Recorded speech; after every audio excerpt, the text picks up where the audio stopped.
So നിങ്ങൾ use ചെയ്യുന്ന ഐഫോണിൽ iOS 26 ആണ് റൺ ചെയ്യുന്നതെങ്കിൽ തീർച്ചയായിട്ടും ഇതിനോടകം നിങ്ങൾ ഫേസ് ചെയ്യുന്ന പ്രധാന വെല്ലുവിളി എന്ന് പറയുന്നത് അതിലെ ബാറ്ററി ഡ്രെയിനിങ് ആണ്. iOS 18 ഇൻസ്റ്റാൾ ചെയ്ത് അല്ലെങ്കിൽ റൺ ചെയ്തുകൊണ്ടിരുന്നപ്പം ഒരൊറ്റ സിംഗിൾ ചാർജിൽ ഒരു ദിവസം ഫുള്ളും യൂസ് ചെയ്യാൻ സാധിക്കുന്ന പല യൂസേഴ്സിനും മിക്കവാറും 2 തവണയെങ്കിലും ചാർജ് ചെയ്യുന്നുണ്ടായിരിക്കും. ഇത് എല്ലാ യൂസേഴ്സിനും ആപ്ലിക്കബിൾ ആണോ എന്ന് ചോദിച്ചാൽ അല്ല. അപ്പോൾ എങ്ങനെ നമുക്ക് ഐഫോണിൻ്റെ ബാറ്ററി ഡ്രെയിനിങ് പരിഹരിക്കാം? അതിന് കുറച്ച് മെത്തേഡുകളുണ്ട്. അതാണ് ഈ വീഡിയോയിലൂടെ ഞാൻ നിങ്ങളെ പരിചയപ്പെടുന്നത്. So this is Milan and let's get start. വീഡിയോയുടെ ഡീറ്റെയിൽസിലേക്ക് പോകുന്നതിന് മുന്നേ ഞാൻ ഹാൻഡ് പിക്ക് ചെയ്യുന്ന ഐഫോൺ വാൾപേപ്പേഴ്സ്, അതോടൊപ്പം ആപ്പിൾ ലോകത്ത് സംഭവിക്കുന്ന ചെറുതും വലുതുമായിട്ടുള്ള ലേറ്റസ്റ്റ് അപ്ഡേറ്റുകളെ പറ്റി എല്ലാം നിങ്ങൾക്ക് അറിയണമെന്നുണ്ടെങ്കിൽ ഇന്ന് തന്നെ നമ്മുടെ വാട്സാപ്പ് ബ്രോഡ്കാസ്റ്റ് ചാനൽ നിങ്ങൾ ഫോളോ ചെയ്യുക.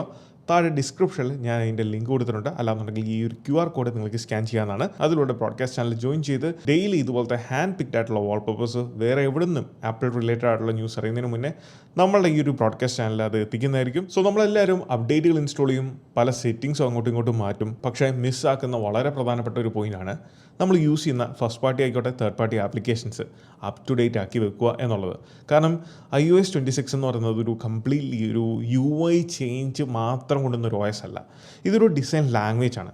ആപ്പിൾ ആദ്യം സ്കീമോർഫിസം, ദെൻ ഫ്ലാറ്റ് UI, അതിനുശേഷം കൊണ്ടുവന്ന ഒരു ഡിസൈൻ ലാംഗ്വേജ് ആണ് ലിക്വിഡ് ഗ്ലാസ് എന്ന് പറയുന്നത്. നിലവിൽ പല ആപ്ലിക്കേഷൻസും ഇൻക്ലൂഡിങ് വാട്സാപ്പിൽ പോലും നമ്മൾ ടൈപ്പ് ചെയ്യാൻ വേണ്ടി ടാപ്പ് ചെയ്യുമ്പം അതിൽ കാണിക്കുന്ന കീബോർഡിൻ്റെ UI എന്ന് പറയുന്നത് പലരും കംപ്ലയിൻറ്റ് ചെയ്തൊരു കാര്യമാണ്. iOS 26 പുതിയ കീബോർഡ് അല്ല, പഴയ കീബോർഡ് തന്നെയാണ് കൊണ്ടുവന്നിരിക്കുന്നത് അല്ലെങ്കിൽ അതിലുള്ളത് എന്നുള്ളത്.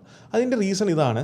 മിക്ക ആപ്ലിക്കേഷൻസും പതുക്കെ iOS 26 അഡോപ്റ്റ് ആയി വരുന്നേ ഉള്ളൂ. അതിൻ്റെ ഭാഗമായിട്ട് നിങ്ങളിപ്പോൾ ആപ്പ് സ്റ്റോർ ഓപ്പൺ ചെയ്യുവാണ് എന്നുണ്ടെങ്കിൽ നിങ്ങൾ യൂസ് ചെയ്യുന്ന പല ആപ്ലിക്കേഷൻസും ഏറ്റവും ടോപ്പിൽ നമ്മളിങ്ങനെ സ്ലൈഡ് ചെയ്ത് കഴിഞ്ഞാൽ നമ്മൾ കറൻ്റ് യൂസ് ചെയ്യുന്ന ആപ്ലിക്കേഷൻസ് വന്നിരിക്കുന്ന അപ്ഡേറ്റുകൾ ഇവിടെ നിങ്ങൾക്ക് വിസിബിൾ ആണ്. വേറെ എന്ത് ഓപ്ഷൻസും സെറ്റിങ്സും മാറ്റുന്നതിന് മുന്നേയും നിങ്ങൾ യൂസ് ചെയ്യുന്ന ഡെയിലി കൂടുതൽ ടൈം സ്പെൻഡ് ചെയ്യുന്ന ആപ്ലിക്കേഷൻസിന് വരുന്ന റെഗുലർ അപ്ഡേറ്റുകൾ മസ്റ്റായിട്ട് നിങ്ങൾ ആദ്യം തന്നെ ചെയ്യുക. അത് കീപ്പ് ഓൺ ഫോളോ അപ്പ് ചെയ്ത് അപ്ഡേറ്റ് ചെയ്തുകൊണ്ടിരിക്കുക. ഈ ഒരു കാരണം കൊണ്ട് തന്നെ നമ്മുടെ ഡിവൈസിൻ്റെ നല്ലൊരു ശതമാനം ബാറ്ററിയും ട്രെയിൻ ചെയ്യുന്നത് നമ്മൾ ഉപയോഗിക്കുന്ന ആപ്ലിക്കേഷൻസ് തന്നെയാണ്.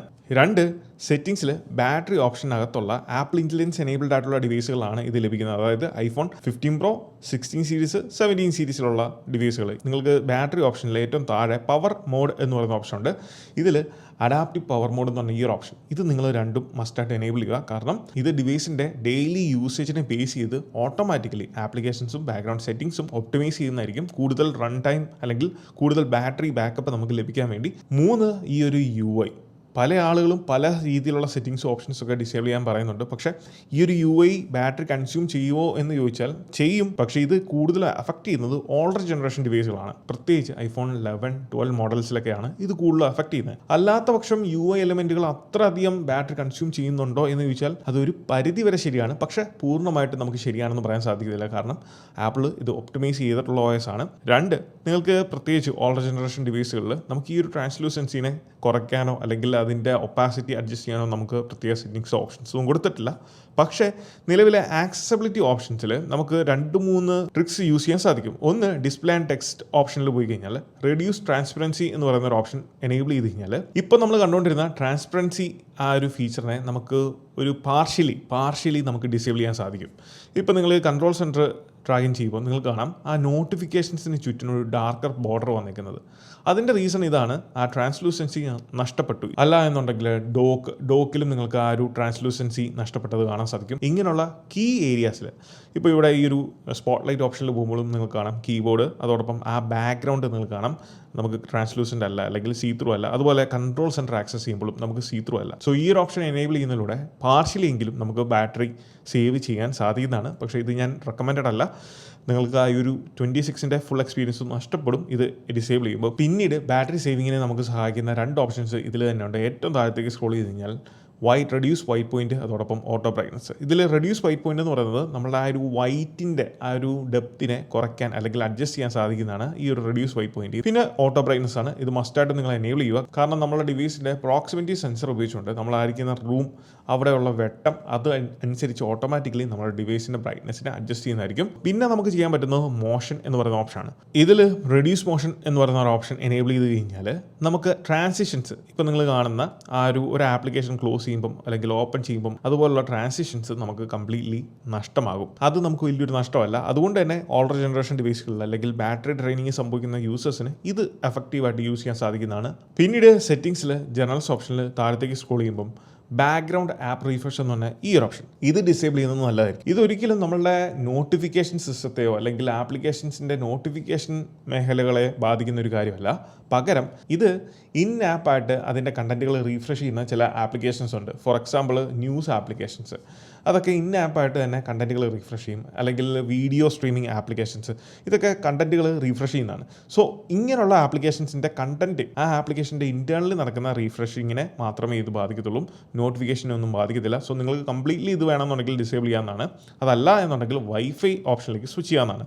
ഒരിക്കലും wifi and cellular data opt ചെയ്യരുത്. അതിന് പകരം ഒന്നെങ്കിൽ നിങ്ങൾ കംപ്ലീറ്റ്ലി ഓഫ് ചെയ്യുക, അതല്ല എന്നുണ്ടെങ്കിൽ വൈഫൈ സ്വിച്ച് ചെയ്യുക. ഇനിയിപ്പോൾ വൈഫൈ സ്വിച്ച് ചെയ്താൽ തന്നെ നിങ്ങൾക്ക് ഇതിനകത്ത് നിന്ന് സെലക്റ്റീവ് ആയിട്ടുള്ള ആപ്ലിക്കേഷൻസ് മാത്രം ഇത് ഡിസേബിൾ ചെയ്യാനോ അല്ലെങ്കിൽ എനേബിൾ ചെയ്യാനോ സാധിക്കും. ബാക്കി എല്ലാ ആപ്ലിക്കേഷൻസും ഡിസേബിൾ ചെയ്യാം. ഇപ്പം ആമസോൺ, അതുപോലെ എനിബോക്സ്, ബ്ലിങ്കിറ്റ്, ബുക്ക് മൈ ഷോ, ഇതിനൊന്നും നമുക്ക് ഇൻ ആപ്പ് റീഫ്രഷിൻ്റെ ആവശ്യമില്ല. പിന്നീട് കീബോർഡാണ്. ഈ കീബോർഡ് എങ്ങനെയാണ് നമ്മളുടെ ബാറ്ററി ഡ്രെയിൻ ചെയ്യുന്നത് എന്ന് ചോദിച്ചാൽ സെറ്റിംഗ്സ് ഓപ്പൺ ചെയ്യുക. അതിൽ സൗണ്ട് ആൻഡ് ഹാപ്റ്റിക്സിൻ്റെ ഓപ്ഷനിൽ പോയി കഴിഞ്ഞാൽ താഴത്തേക്ക് പോകുമ്പോൾ നമുക്കിവിടെ കീബോർഡ് ഹാപ്റ്റിക് എന്ന് പറഞ്ഞ ഓപ്ഷൻ കാണാം. ഇതിലുള്ള സൗണ്ട് ആൻഡ് ഹാപ്റ്റിക്സ് നമ്മൾ ഓരോ കീസിലും ടാപ്പ് ചെയ്യുന്നതിൻ്റെ സൗണ്ട് കേൾക്കാൻ സാധിക്കും. അത് വേണമെന്നുണ്ടെങ്കിൽ നമുക്ക് ഡിസേബിൾ ചെയ്യാം. അതിലൂടെ നമുക്ക് കുറച്ച് ബാറ്ററി ഒക്കെ കൺസ്യൂം ചെയ്യാം. വേണ്ടവർക്ക് എനേബിൾ ചെയ്യാവുന്നതാണ്, അത് വലിയ കാര്യമല്ല. പക്ഷേ ഹാപ്റ്റിക്സ് അത് മസ്റ്റായിട്ടും ഡിസേബിൾ ചെയ്യുന്നത് നല്ലതായിരിക്കും. കാരണം ചില ആളുകൾക്ക് ഹാപ്റ്റിക് ഫീഡ്ബാക്ക് താല്പര്യമുള്ള കാര്യമാണ് അത് ടാപ്പ് ചെയ്യുമ്പോൾ. പക്ഷേ ഓരോ തവണയും നമ്മൾ ടാപ്പ് ചെയ്യുമ്പോഴും ഹാപ്റ്റിക് എഞ്ചിൻ വർക്ക് ചെയ്യുവാണ്. ആ ഒരു മോട്ടർ വർക്ക് ആകുമ്പോൾ കൂടുതൽ ബാറ്ററി ഡ്രെയിൻ ചെയ്യുന്നതായിരിക്കും. സോ നമ്മൾ എത്രത്തോളം ടൈപ്പ് ചെയ്യുന്നോ അതനുസരിച്ച് ഹാപ്റ്റിക് എഞ്ചിൻ ബാക്ക്ഗ്രൗണ്ടിൽ വർക്ക് ചെയ്യുവാണ്. സോ കൂടുതൽ പവർ അത് കൺസ്യൂം ചെയ്യുന്നതാണ്. ഇത് മൊത്തത്തിൽ ഡിസേബിൾ ചെയ്യാൻ ഞാൻ പറയുന്നില്ല. ഈ ഒരു ഹാപ്റ്റിക് എഞ്ചിൻ വേറെയും സ്ഥലങ്ങളിൽ നമ്മൾ യൂസ് ചെയ്യുന്നതാണ്. സോ കീബോർഡിൻ്റെ കാര്യത്തിൽ മാത്രമാണ് ഇത് ഡിസേബിൾ ചെയ്യാൻ പറയുന്നത്. അതോടൊപ്പം തന്നെ ഇതിന് തൊട്ട് താഴെയുള്ള രണ്ട് ഓപ്ഷൻസ്, ലോക്ക് സൗണ്ടും സിസ്റ്റം ഹാപ്റ്റിക്സും. ഇത് സിസ്റ്റം ഹാപ്റ്റിക്സ് ആണ് ഞാൻ പറഞ്ഞത്. കീബോർഡിൽ മാത്രമല്ല മറ്റ് പല ഭാഗങ്ങളിലും ഹാപ്റ്റിക്സിൻ്റെ ഒത്തൻറ്റിക്കേഷനൊക്കെ വരുമ്പം ഇതാണ് ആക്ടിവേറ്റ് ചെയ്തേക്കുന്നത്. അത് വേണ്ടവർക്ക്, അതായത് തീരെ ബാറ്ററി വിട്ടുകൊടുക്കാൻ താല്പര്യമില്ലാത്തവർക്ക് വേണമെന്നുണ്ടെങ്കിൽ ഈ ഒരു ഓപ്ഷൻ ഡിസേബിൾ ചെയ്യാം. പക്ഷേ ഞാൻ റെക്കമെൻഡ് ചെയ്യുന്നത് കീപ്പ് ചെയ്യാൻ തന്നെയാണ്. അത്രയും ഒരു ഫീഡ്ബാക്ക് ഒക്കെ നമുക്ക് ലഭിക്കുന്നതാണ്. പിന്നീട് ആപ്ലിക്കേഷൻസ് അപ്ഡേറ്റ് ചെയ്യുന്ന പോലെ തന്നെ വളരെ പ്രധാനപ്പെട്ട ഒരു പോയിൻ്റാണ് പ്രൈവസി ആൻഡ് സെക്യൂരിറ്റി എന്ന് പറഞ്ഞ ഈ ഒരു ഓപ്ഷൻ. ഇതിൽ കുറേ അധികം കാര്യങ്ങളുണ്ട്. അതിൽ ഒന്നാമത്തെ കാര്യം ലൊക്കേഷൻ സർവീസസ് ആണ്. ഇതിലെ ഫസ്റ്റ് ഓപ്ഷൻ, ഏറ്റവും ടോപ്പിലുള്ള ലൊക്കേഷൻ സർവീസസ് ഒരിക്കലും നിങ്ങൾ ഡിസേബിൾ ചെയ്യില്ല. കാരണം ഫൈൻ മൈ പോലെയുള്ള ഫീച്ചേഴ്സൊക്കെ വർക്ക് ചെയ്യണം എന്നുണ്ടെങ്കിൽ ലൊക്കേഷൻ സർവീസസ് എനേബിൾഡ് ആയിരിക്കണം. ഇല്ലാന്നുണ്ടെങ്കിൽ നഷ്ടപ്പെട്ടു പോയാൽ നമ്മുടെ ഫോൺ കണ്ടുപിടിക്കാൻ പോലും സാധിക്കത്തില്ല. അത് മസ്റ്റായിട്ട് നിങ്ങൾ എനേബിൾ ചെയ്യുക. എന്നാൽ ഡിസേബിൾ ചെയ്യേണ്ട കുറച്ച് കാര്യങ്ങൾ എന്ന് പറയുന്നത്, താഴത്തേക്ക് പോകുമ്പോൾ നമ്മൾ യൂസ് ചെയ്യുന്ന എല്ലാ ആപ്ലിക്കേഷൻസും ഇവിടെ ലിസ്റ്റ് ചെയ്തിട്ടുണ്ടായിരിക്കും. അതിൽ മിക്കതും കിടക്കുന്നത് വൈൽ യൂസിങ് എന്നുള്ള ഓപ്ഷനിലായിരിക്കും. അത് ടാപ്പ് ചെയ്തിട്ട് നമുക്ക് ആവശ്യമുള്ള ആപ്ലിക്കേഷൻസിന് മാത്രം, അതായത് ലൊക്കേഷൻ ആവശ്യമുള്ള ആപ്ലിക്കേഷൻസ്, ഫോർ എക്സാമ്പിൾ നമ്മൾ UPI അതുപോലത്തെ പേയ്മെൻറ്റ്സ് ഒക്കെ ചെയ്യുമ്പോൾ നമുക്കറിയാം ലൊക്കേഷൻ ആവശ്യമാണ്. സോ അങ്ങനെയുള്ള ആപ്ലിക്കേഷൻസ് ഒഴികെ ബാക്കി അനാവശ്യം ആപ്ലിക്കേഷൻസ്, ഫോർ എക്സാമ്പിൾ ആപ്പ് സ്റ്റോറിന് നമ്മുടെ ലൊക്കേഷൻ്റെ ആവശ്യമില്ല. സോ നെവർ കൊടുക്കുക. ഈ ലൊക്കേഷൻ ബേസ്ഡ് ആയിട്ടുള്ള ആഡുകൾ കാണിക്കാൻ വേണ്ടിയാണ് ആപ്പ് സ്റ്റോറൊക്കെ നമ്മളുടെ ലൊക്കേഷൻ ആക്സസ് ചെയ്യുന്നത്. അതുപോലെ തന്നെ ബ്ലാക്ക് മാജിക് ക്യാമറ ആപ്ലിക്കേഷൻ്റെ എൻ്റെ പ്രീസൈസ് ലൊക്കേഷൻ്റെ ആവശ്യമില്ല. അതോടൊപ്പം തന്നെ നെവർ ഞാൻ കൊടുത്തു. അങ്ങനെ നമ്മുടെ ലൊക്കേഷൻ അനാവശ്യമായിട്ട് ഫെച്ച് ചെയ്യുന്ന ആപ്ലിക്കേഷൻസിൻ്റെ ഓപ്ഷൻസിനകത്ത് കയറിയിട്ട് നിങ്ങൾക്ക് ഒന്നെങ്കിൽ നെവറോ ആസ്ക് നെക്സ്റ്റ് ടൈമോ എനേബിൾ ചെയ്യാവുന്നതാണ്. അതോടൊപ്പം മസ്റ്റായിട്ടും പ്രിസൈസ് ലൊക്കേഷൻ ഡിസേബിൾ ചെയ്ത് വെച്ചേക്കുക. ആപ്പ് ബൈ ആപ്പ് നിങ്ങൾ ഓപ്ഷൻസ് ചേഞ്ച് ചെയ്തതിന് ശേഷം താഴത്തേക്ക് വരുമ്പോൾ അവിടെ നമുക്ക് കാണാം സിസ്റ്റം സെറ്റിംഗ്സ്. അതിൽ ടാപ്പ് ചെയ്യുക. ഈ കാണുന്ന ഓപ്ഷൻസ്, ഇതിൽ ഞാൻ കുറച്ച് ഓപ്ഷൻസ് ഒക്കെ ഡിസേബിൾ ചെയ്ത് വെച്ചിട്ടുണ്ട്. അത് ഈ കാണുന്ന പോലെ തന്നെ നിങ്ങൾ ഡിസേബിൾ ചെയ്യുക. അതിലൂടെ നമുക്ക് ബാറ്ററി സേവ് ചെയ്യാൻ സാധിക്കും. അനാവശ്യമായിട്ടുള്ള കുറേ ആപ്ലിക്കേഷൻസ് ഉണ്ട് അല്ലെങ്കിൽ ഓപ്ഷൻസ് ഉണ്ട്, അതൊക്കെ ഡിസേബിൾ ചെയ്യുക. പിന്നെ സിഗ്നിഫിക്കൻറ്റ് ലൊക്കേഷൻസ് ആൻഡ് റൂട്ട് എന്ന് പറഞ്ഞ ഓപ്ഷൻ ഉണ്ട്. അത് വേണ്ടവർക്ക് ഡിസേബിൾ ചെയ്യാം. അത് ഡിസേബിൾ ചെയ്യുകയാണെന്നുണ്ടെങ്കിൽ നമ്മളുടെ റൂട്ട് മാപ്പ് പോലുള്ള കാര്യങ്ങളൊന്നും കിട്ടത്തില്ല എന്നതേ ഉള്ളൂ. അതുപോലെ പ്രോഡക്റ്റ് ഇമ്പ്രൂവ്മെൻറ്റിന് വേണ്ടി കൊണ്ടുവന്നിരിക്കുന്ന ഈ 4 ഓപ്ഷൻസും മസ്റ്റായിട്ടും നിങ്ങൾ ഡിസേബിൾ ചെയ്യുക. ഇത്രയും കാര്യങ്ങൾ ചെയ്ത് കഴിഞ്ഞാൽ നമുക്കൊരു പരിധി വരെ നല്ല രീതിയിൽ ബാറ്ററി ബാക്കപ്പ് ലഭിക്കുന്നതായിരിക്കും. പിന്നീട് സെല്ലുലാർ അല്ലെങ്കിൽ മൊബൈൽ ഡാറ്റ, അതെങ്ങനെയാണ് നമ്മുടെ ബാറ്ററി കൺസ്യൂം ചെയ്യുന്നത് എന്ന് ചോദിച്ചാൽ, വൈഫൈനേക്കാൾ കൂടുതൽ ബാറ്ററി കൺസ്യൂം ചെയ്യുന്ന ഒരു ഏരിയയാണ് നമ്മളുടെ മൊബൈൽ ഡാറ്റ. നിങ്ങൾ വൈഫൈ ഉപയോഗിച്ചിട്ടാണ് നിങ്ങൾ യൂട്യൂബിൽ വീഡിയോ കാണുന്നത് അല്ലെങ്കിൽ ബ്രൗസ് ചെയ്യുന്നതെങ്കിൽ മൊബൈൽ ഡാറ്റ ഉപയോഗിച്ച് ഇത് ചെയ്യുന്നതിനേക്കാൾ അതിൻ്റെ പകുതിയേ ആകത്തുള്ളൂ നിങ്ങൾ വൈഫൈ ഉപയോഗിച്ച് ചെയ്യുമ്പോൾ. കാരണം മൊബൈൽ ഡാറ്റയാണ് കൂടുതൽ ബാറ്ററി കൺസ്യൂം ചെയ്യുന്നത്. സോ സെല്ലുലാർ ഓപ്ഷൻ അല്ലെങ്കിൽ മൊബൈൽ ഡാറ്റയുടെ ഓപ്ഷനിലേക്ക് പോയി കഴിഞ്ഞാൽ ഏറ്റവും താഴത്തേക്ക് സ്ക്രോൾ ചെയ്യുമ്പോൾ ഇവിടെ 2-3 ഓപ്ഷൻസ് ഉണ്ട്. ഇത് നിർബന്ധമുള്ള കാര്യമല്ല ഇത് ഡിസേബിൾ ചെയ്യണം എന്നുള്ളത്, പക്ഷേ നിങ്ങളുടെ അറിവിലേക്ക് ഞാൻ പറയുവാണ്. അതിലൊന്നാണ് വൈഫൈ അസിസ്റ്റ്. അതായത് വൈഫൈ റേഞ്ച് കുറവുള്ള സ്ഥലത്ത് ഓട്ടോമാറ്റിക്കലി മൊബൈൽ ഡാറ്റ യൂസ് ചെയ്യണോ എന്നുള്ള പോപ്പപ്പ് വരുന്നത് ഇതുകൊണ്ടാണ്.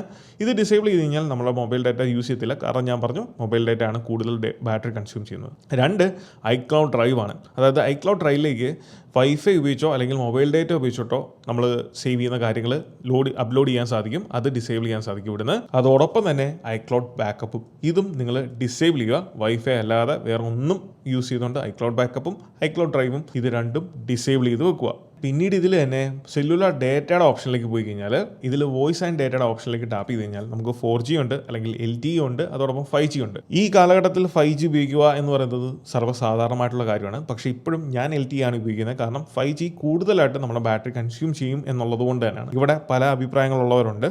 ഇത്രയും വലിയ ലക്ഷങ്ങൾ മുടക്കി ഐഫോൺ വാങ്ങിയിട്ട് നമുക്ക് 5G ഉപയോഗിക്കാൻ പറ്റില്ലേ എന്ന് ചോദിച്ചാൽ ഇത് നിങ്ങളുടെ അറിവിന് വേണ്ടി ഞാൻ പറയുന്നതാണ്. നിങ്ങൾക്ക് വേണമെന്നുണ്ടെങ്കിൽ എപ്പോഴും 5G തന്നെ യൂസ് ചെയ്തുകൊണ്ട് നിങ്ങൾക്ക് ഫോൺ യൂസ് ചെയ്യാം. 5G യൂസ് ചെയ്യുമ്പോൾ കൂടുതൽ ബാറ്ററി കൺസ്യൂം ചെയ്യും. സോ നിങ്ങൾക്ക് ബാറ്ററി കൺസംഷൻ ആണ് കുറയ്ക്കേണ്ടതെങ്കിൽ തീർച്ചയായിട്ടും LTE സ്വിച്ച് ചെയ്യുക. പിന്നെ സെറ്റിംഗ്സിൽ തന്നെ ആപ്പ് നോട്ടിഫിക്കേഷൻ ആണ്. സോ നോട്ടിഫിക്കേഷൻ ഇതിനകത്ത് എന്താണ് ബന്ധം എന്ന് ചോദിച്ചാൽ ഇതിനകത്ത് ചില കാര്യങ്ങളുണ്ട് നോട്ടിഫിക്കേഷന്. ഒന്ന്, ഇതിനകത്ത് നമ്മൾ യൂസ് ചെയ്യുന്ന ആപ്ലിക്കേഷൻസിൻ്റെ എല്ലാ പേരും കാണും. അതിൽ അനാവശ്യമായിട്ടുള്ള ആപ്ലിക്കേഷൻ, ഫോർ എക്സാമ്പിൾ ഇപ്പോൾ ഈ അമാരാൻ എന്ന് പറയുന്നത് ലൈറ്റിൻ്റെ ഒക്കെ ആപ്ലിക്കേഷനാണ്. സോ ഇതിന് കംപ്ലീറ്റ്ലി നോട്ടിഫിക്കേഷൻ്റെ ഒരു ആവശ്യം പോലും ഇല്ല. സോ അങ്ങനെയുള്ള അനാവശ്യമായിട്ടുള്ള നോട്ടിഫിക്കേഷൻ, തീരെ ആവശ്യമില്ലാത്ത ആപ്ലിക്കേഷൻസ് കംപ്ലീറ്റ്ലി ഡിസേബിൾ ചെയ്യുക. ഇനി ഇടയ്ക്കൊക്കെ നിങ്ങൾ യൂസ് ചെയ്യുന്ന ഒരു ആപ്ലിക്കേഷൻ ആണ് എന്നുണ്ടെങ്കിൽ, ഫോർ എക്സാമ്പിൾ ഇപ്പോൾ ഈ ഒരു ടാപ്പോ എന്ന് പറയുന്ന നമുക്ക് വീടുകളിലൊക്കെ വെക്കാൻ പറ്റുന്ന ചെറിയ ക്യാമറ ഉണ്ടല്ലോ, അതിൻ്റെ ആപ്ലിക്കേഷൻ നോട്ടിഫിക്കേഷനാണ്. ഇത് ഞാൻ സെറ്റ് ചെയ്തേക്കുന്നത് ഒറ്റ നോട്ടിഫിക്കേഷനായിട്ടാണ്. അതായത് കൺട്രോൾ സെൻറ്ററിൽ കാണിക്കുക, അതോടൊപ്പം സൗണ്ട് ഡിസേബിൾ ചെയ്തു, അതോടൊപ്പം നമുക്ക് നോട്ടിഫിക്കേഷൻ ഗ്രൂപ്പിംഗ് ഒക്കെ ചെയ്യാൻ സാധിക്കും. സോ ഇതിലൂടെ ആ ഒരു നോട്ടിഫിക്കേഷൻ്റെ ഇമ്പാക്റ്റിനെ കുറയ്ക്കുക. അനാവശ്യമായിട്ട് എപ്പോഴും കണ്ടിന്യൂസ്ലി നോട്ടിഫിക്കേഷൻ വരുന്നത് കുറയ്ക്കാൻ സാധിക്കുവാണെങ്കിൽ വലിയ രീതിയിൽ ഇമ്പാക്റ്റ് ചെയ്യുമെന്ന് അല്ല ഞാൻ പറഞ്ഞത്. ഇതും നമ്മളെ സഹായിക്കുന്ന കുറച്ച് കാര്യങ്ങളാണ്. അപ്പോൾ ഇതുപോലത്തെ ഇൻഫോർമേറ്റീവ് ആയിട്ടുള്ള ആപ്പ് റിലേറ്റഡ് കണ്ടൻസിന് നമ്മുടെ ഇൻസ്റ്റാഗ്രാം പേജും യൂട്യൂബ് ചാനലും മറക്കാതെ ഫോളോ ചെയ്യുക. So once again, this is Milan. Catch you guys the next one. Until then, peace.